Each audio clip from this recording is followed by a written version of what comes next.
Bahaya stunting mengancam anak-anak dan bangsa kita. Hampir 9 juta atau lebih dari sepertiga balita Indonesia mengalami stunting. Di Asia Tenggara, hanya Laos, Kamboja, dan Timor Leste yang memiliki angka stunting lebih tinggi dari Indonesia. Jika situasi ini dibiarkan, mereka bisa menjadi generasi yang hilang.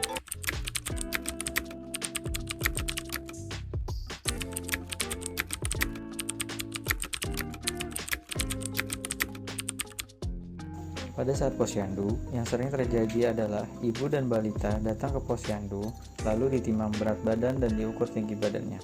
Pulang setelah mendapatkan PMT, pengisian KMS pun kebanyakan dilakukan setelah ibu dan balita pulang. Lalu, kalau ada balita BGM, untuk memberikan penyuluhan pun tidak bisa. Bisa dilakukan penyuluhan, tapi untuk posyandu bulan depan. Untuk balita stunting, mereka tidak bisa menentukan apakah anak tersebut stunting atau tidak, karena tidak tahu acuan untuk menentukan balita itu stunting atau tidak. Di sini kurangnya kepedulian kader terhadap hasil timbang dan ukur menjadi masalah tersendiri. Cara menentukan balita stunting atau tidak ialah dengan menghitung Z-score. Rumusnya adalah tinggi badan dikurangi median dibagi selisih antara tinggi badan dengan median. Median didapat dari tabel antropometri PMK nomor 2 tahun 2020. Setelah didapatkan hasil, apabila hasilnya lebih dari -2, maka balitanya adalah stunting. Bayangkan, kader atau bidan desa atau gizi desa menghitung itu pada saat posyandu. Mungkin posyandu akan menjadi seharian penuh hanya untuk menghitung status gizi. Berdasarkan masalah-masalah di atas, muncul dua ide mengatasinya. Yang pertama ialah membuat kelas balita stunting. Kegiatannya adalah mengumpulkan ibu dan balita stunting serta kader, lalu diberikan penyuluhan atau edukasi tentang cara pencegahan dan memperbaiki status gizi balita stunting. Tetapi kegiatan ini hanya bisa berlangsung 1 bulan sekali. Yang kedua adalah membuat aplikasi. Di dalam aplikasi terdapat yang pertama, register posyandu yang berisikan penimbangan berat badan dan pengukuran tinggi badan. Yang kedua, aplikasi bisa menentukan balita stunting atau BGM secara cepat. Yang ketiga, materi penyuluhan stunting dan BGM muncul secara otomatis apabila ada balita stunting atau BGM. Dengan adanya 3 fitur di atas, balita yang datang ke posyandu akan terpantau berat badan dan tinggi badannya setiap bulan. Kader bisa menentukan balita stunting atau BGM secara cepat, tepat, dan mandiri, serta memberikan penyuluhan atau edukasi secara langsung kepada ibu balita stunting atau BGM.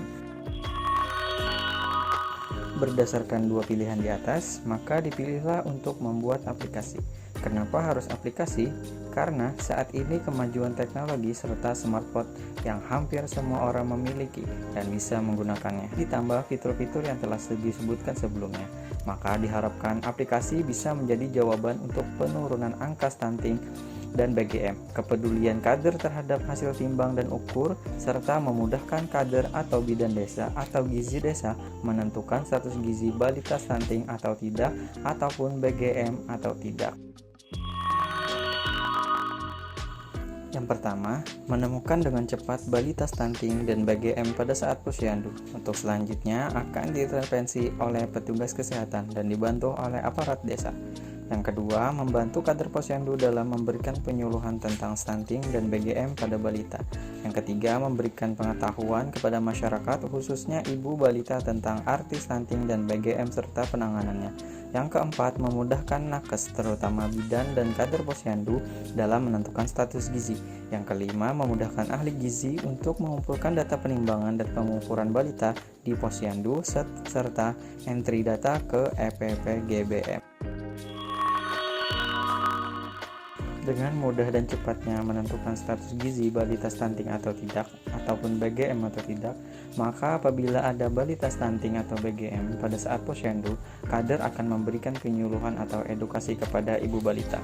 Dengan cepat dan seringnya ibu balita mendapatkan penyuluhan atau edukasi, ibu balita termotivasi untuk memperbaiki status gizi balita karena sudah tahu apa yang harus dilakukan, dan juga tersedia data balita stunting dan BGM yang selanjutnya akan diintervensi oleh petugas kesehatan dibantu aparat desa. Berdasarkan data EPPGBM dari tahun 2019 sampai tahun 2021, angka prevalensi stunting di wilayah kerja UPT Puskesmas Pangaron mengalami penurunan, dimulai dari 31% pada tahun 2019, 26% tahun 2020, dan 17% tahun 2021.